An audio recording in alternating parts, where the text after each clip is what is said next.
नमस्कार, मैं डॉक्टर अजय हल्दर हूँ। मैं गायनेकोलॉजिस्ट और एंडोपेल्विक सर्जन हूँ। मैं बंसल हॉस्पिटल भोपाल में कार्यरत हूँ और इसके पहले मैं एम्स और सीएमसी वेल्लोर जैसे इंस्टीट्यूट में काम कर चुका हूँ।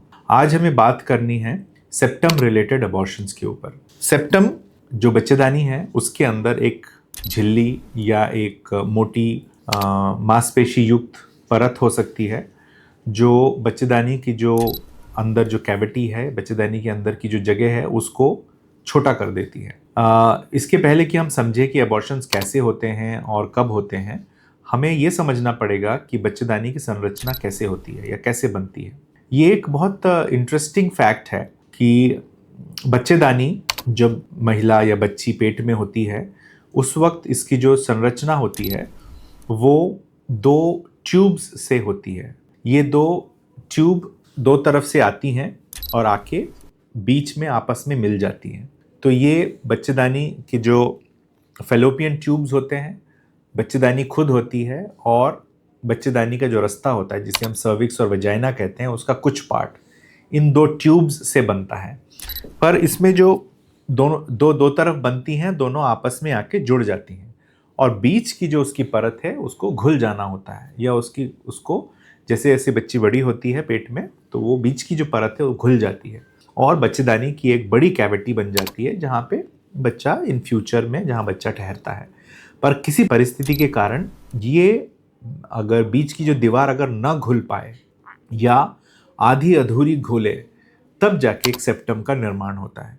तो ये सेप्टम बहुत पतली झिल्ली जैसी पेपर जैसी हो सकती है या ये काफ़ी बच्चेदानी की परत जैसी मोटी भी हो सकती है। जितनी ये बड़ी होगी, जितनी ये लंबी होगी, उतना उसमें प्रॉब्लम ज़्यादा होता है। ये इस हद तक प्रॉब्लम हो सकती है कि कई बार ये बच्चेदानी को दो भागों में विभाजित कर देती है और एक महिला को प्रैक्टिकली दो बच्चेदानियाँ होती हैं। तो वो एक अलग परिस्थिति है, उसके बारे में हम अलग कभी बात कर सकते हैं। पर आज हम बात कर रहे हैं कि जहाँ पे ये जो बीच की जो झिल्ली है या सेप्टम है ये पूरी तरह से न घुले तब क्या होता है। तो सबसे पहले तो ऐसी महिलाओं में ब्लीडिंग इरेगुलरिटी होती है क्योंकि जो सतह होती है वो ज़्यादा होती है, उसमें एक्सेसिव ब्लीडिंग होती है और एक्सेसिव क्लॉटिंग होती है पीरियड्स में। और जब ये महिला प्रेग्नेंट होती है, सबसे पहली बात कि ऐसी महिलाओं को प्रेग्नेंट होने में कोई दिक्कत नहीं होती, पर एक बार जब ये महिला प्रेग्नेंट होती है तब धीरे धीरे प्रॉब्लम ये आती है कि बच्चा जैसे बड़ा होता है उसको स्पेस की कमी होती है। और जो सीरियस बात है वो ये है कि बच्चा अगर माँ से जुड़ता है तो उसको कई बार इस सेप्टम के ऊपर वो माँ से जुड़ जाता है। उसकी जो आवल नाल होती है इस सेप्टम के ऊपर आके बैठती है। तो वो क्योंकि वो एक नॉर्मल मसल नहीं है, वहाँ ब्लड सप्लाई नहीं है, वो बच्चा जैसे जैसे बड़ा होता है उसकी ब्लड की पर्याप्त मात्रा उसको नहीं मिल पाती है और धीरे धीरे ये बच्चा वहाँ से आवल नाल वहाँ से छूट जाती है और अबॉर्शंस होते हैं।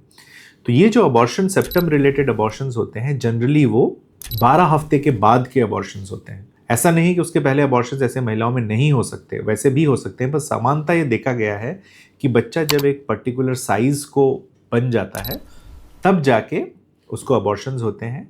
और सेप्टम रिलेटेड अबॉर्शंस जनरली 12 से लेके 16, 12 से लेके 18 हफ्ते के बीच के अबॉर्शंस होते हैं, जिसमें या इसके बाद भी हो सकते हैं, जिसमें बच्चा अभी पूर्ण रूप से बन जाता है। और जब भी अबॉर्शंस होते हैं तो बच्चा साधारणतः दूसरे अबॉर्शन में दर्द होता है, ब्लीडिंग होती है, ऐसे अबॉर्शन में बिना दर्द और ब्लीडिंग के अबॉर्शंस होने लगते हैं। तो ऐसी परिस्थितियों में अगर एक अल्ट्रासाउंड हम जब बार बार अबॉर्शन होते हैं तो जनरली हम हिस्ट्रोलैप्रोस्कोपी या 3D अल्ट्रासाउंड से जब हम टेस्ट करते हैं ऐसी महिलाओं में तो हमें ऐसे सेप्टम्स का पता लग जाता है।